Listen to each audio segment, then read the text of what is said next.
Olá, pessoal. Tudo bem com vocês? Então, agora indo para a segunda parte da nossa aula 6, nós vamos resolver um exemplo.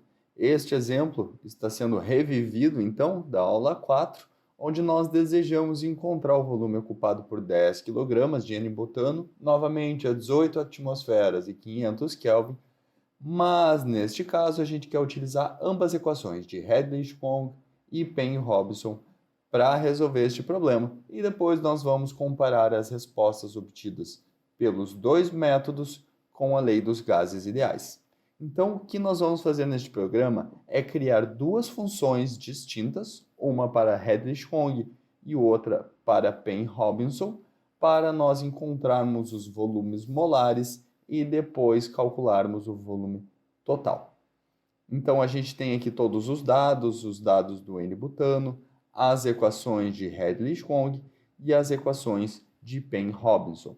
Agora a gente vai escrever o código que vai nos permitir escolher entre as duas funções ou até mesmo executar as duas equações de estado cúbicas para encontrarmos os volumes molares. Então vamos lá.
Pronto, o nosso programa está completo. Então vejamos o que foi feito aqui.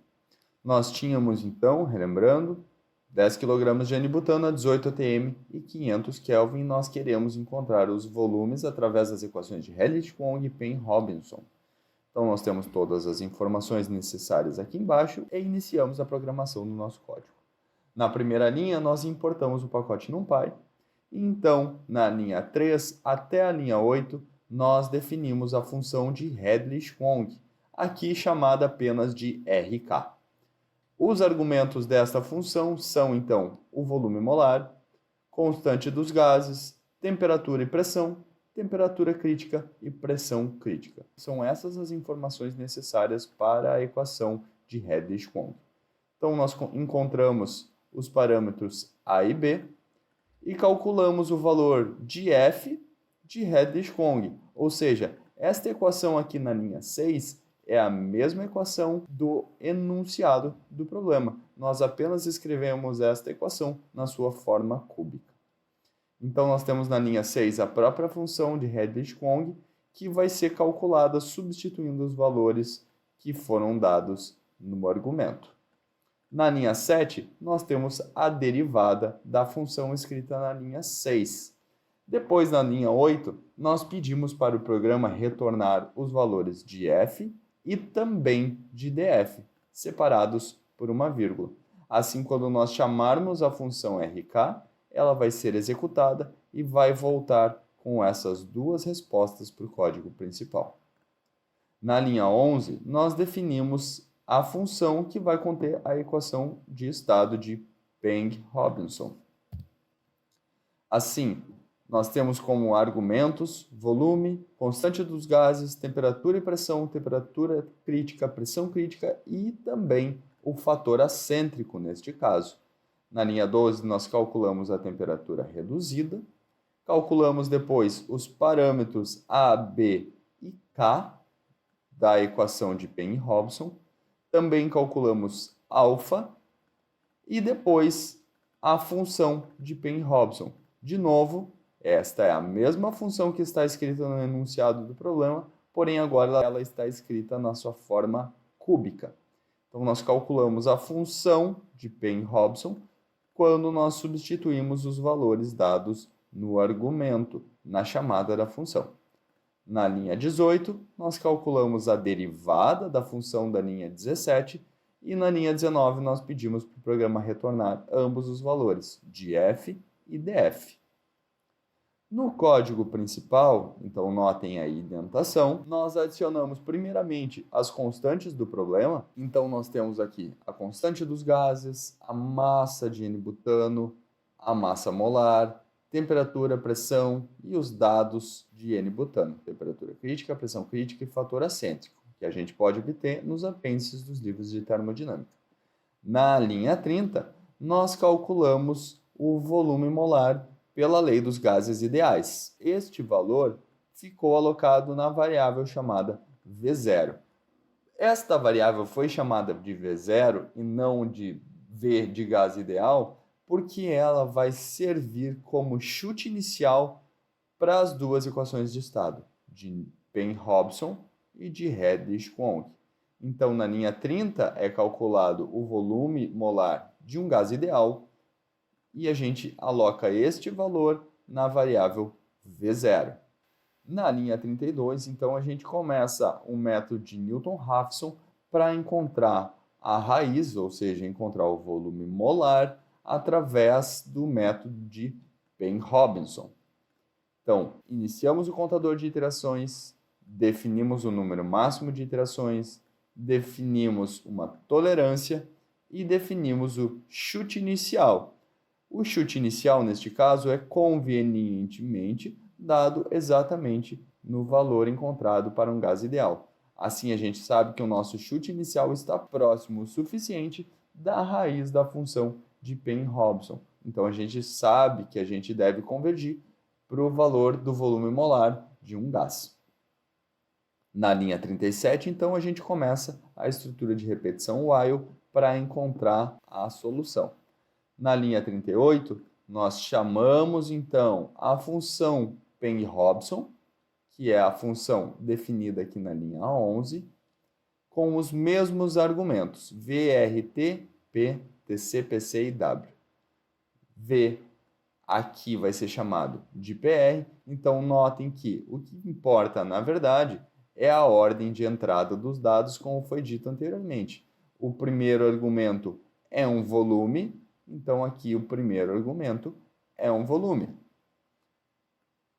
Na primeira vez que nós passamos dentro dessa estrutura de repetição, VPR vai ter o valor de V0, ou seja, o nosso chute inicial. Então, os demais argumentos em ordem são, na mesma ordem que foi utilizada anteriormente, R, temperatura, pressão, T crítico, P crítico e fator acêntrico.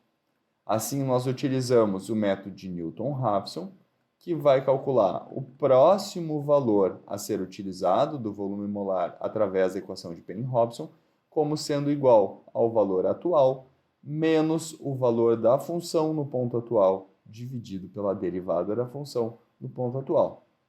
Temos o nosso critério de parada e o incremento da iteração para repetir este loop até que n seja maior do que o número máximo de iterações ou até que nós cheguemos ao critério de parada. O mesmo vai acontecer para a equação de estado de Redlich-Kwong. Então, a gente estabelece de novo, inicia o contador de iterações, número máximo de iterações, tolerância e chute inicial. Iniciamos o loop e desta vez nós chamamos a função RK, que foi criada aqui na linha 3. Então, RK possui como argumento VRT, P, TC e PC. Então, a gente tem aqui exatamente na mesma ordem V, RT, P, TC e PC. Notem que aqui o volume, então, é o volume RK. Novamente, a primeira vez que nós passamos dentro do loop, VRK é o próprio V0, ou seja, o próprio volume dos gases ideais. Cada iteração que nós passamos aqui dentro, VRK vai ser alterado porque nós estamos utilizando o método de Newton-Raphson. Então, o próximo valor de VRK vai ser igual ao valor atual menos a função aplicada no ponto dividido pela derivada aplicada no ponto atual.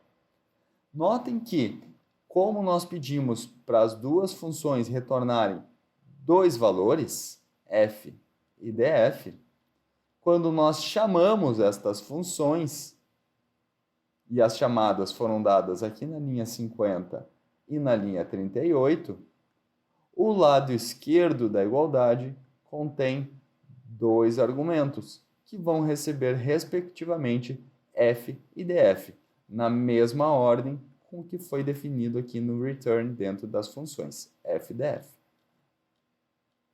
Tendo encontrado os volumes molares através do método de Penny-Hobson e através da equação de Redlich-Kwong, nós printamos na tela os volumes molares encontrados, mas como nós queremos saber, na verdade, o volume total ocupado por 10 kg deste gás, nós fazemos esta conversão de volume molar para o volume total e, por fim, imprimimos na tela o volume total.